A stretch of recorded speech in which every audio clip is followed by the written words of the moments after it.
There is not a person in this room that is not constantly up under attack. No matter how blessed you've been, no matter how successful, no matter how accomplished, no matter how healthy, no matter how fruitful you are, somewhere in your life you are either being attacked or about to be attacked in some area of your life. What is it that will make it worth it for you to face the rejections?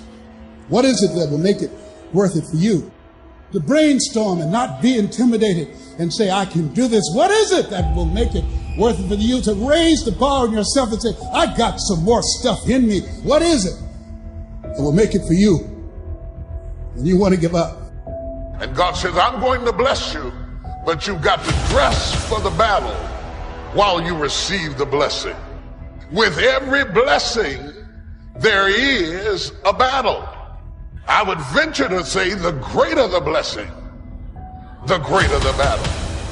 The enemy would not send that level of battle against you if there were not that level of blessing before you. The level of battle you face is an indication of the level of blessings that you stand to receive. No robber robs an empty house.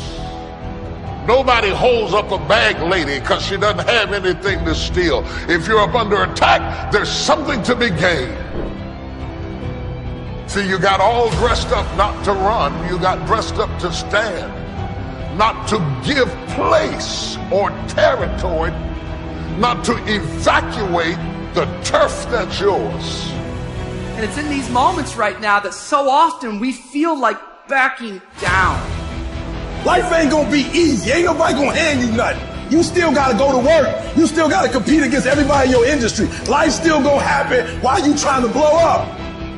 It's the obstacles in our life. It's the hardships. It's the mountains that we climb that make life worth living. But the mountain's not supposed to stop you. Your mountain has the materials for your miracle. Just because you feel afraid doesn't mean you have to be afraid. Just because you feel discouraged doesn't mean you have to be discouraged. Just because you have fear doesn't mean fear has to have you. It's hard to handle it. You got to fortify yourself and say, come on with it. I've got to step into it. If you're going to be successful in this game, you got to have a dog within you. You got to know it's a dog fight, and you got to go get that fight. A man's character is not judged after he celebrates a victory, but by what he does when his back is against the wall. So no matter how great the setback, how severe the failure, you never give up.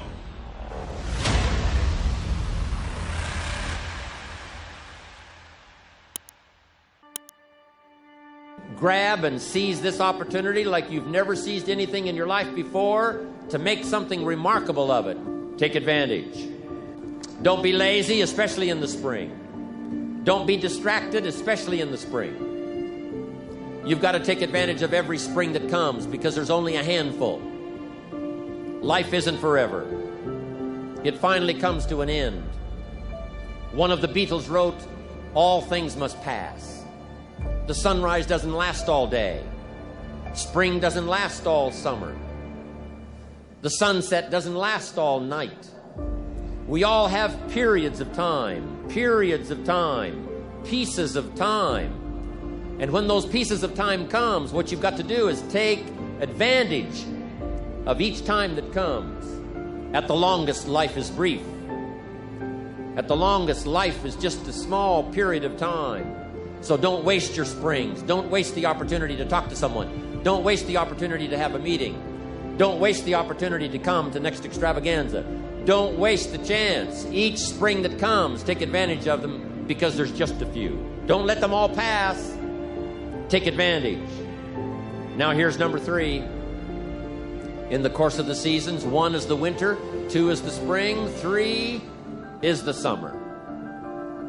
The summer's called challenging time.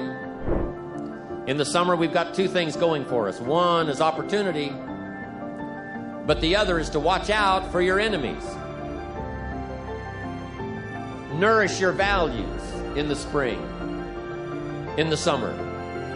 Like a mother, nourish the values. Distributors you've got, make sure that they get plenty of nourishment from you, plenty of training from you, plenty of understanding from you. Don't be short, don't be careless. Give them your best like a mother would give the best to her child. Be like a mother in the summer and give the best you've got to everybody you can reach and everybody you can touch. It's called opportunity in the making. Be careful of those around you. Well, here's what you've got to understand. It's not the 13th floor that sends you your check. It's not the computer that sends you your check. Some live human being had to make it possible for that money to finally get to you. So remember, it's human beings that make our lives valuable. It's not systems, it's not numbers in the marketing, it's not computers, it's not the printout, it's not points, and it's not royalties. What makes us all rich beyond our wildest imagination is people. So be mindful of investing in the summer in every person you can possibly invest in. They will make you wealthy. Of course you struggle to remember it in your day-to-day life because life is difficult and it's harder to do things than not to do them, and it's harder to do them well than to do them badly. You know, and it's easy to sit around and be hopeless. I don't mean it's emotionally easy, because it's not, but it's procedurally easy to be useless and to fall back into your old habits and to not discipline yourself. And it's a matter of continual practice, slow continual practice. And I think a good example of that is something like weightlifting. You know, if you start a weightlifting program, which I would recommend, by the way, because it's tremendously advantageous physically and cognitively, you're not going to really see results for a number of weeks, and then the results are rather slow, but you can get pretty decent results over a 6-month period and absolutely stellar results over a couple of years. And so you have to make sure your time frame is right and not to be too hard on yourself. And I did mention the future authoring program earlier, and one of the things I would recommend too is if you're having a hard time implementing your decisions, say your ethical decisions, that you spend a bit more time thinking them through and writing them down. And the future authoring program is really helpful for that. That's why we designed it.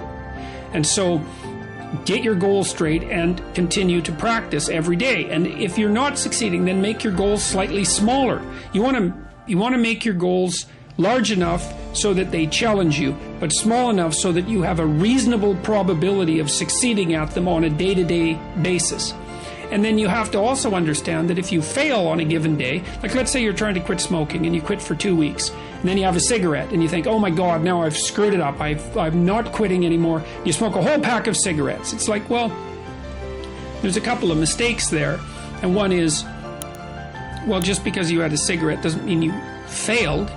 It just means that you had a cigarette. You can start stopping again the next day.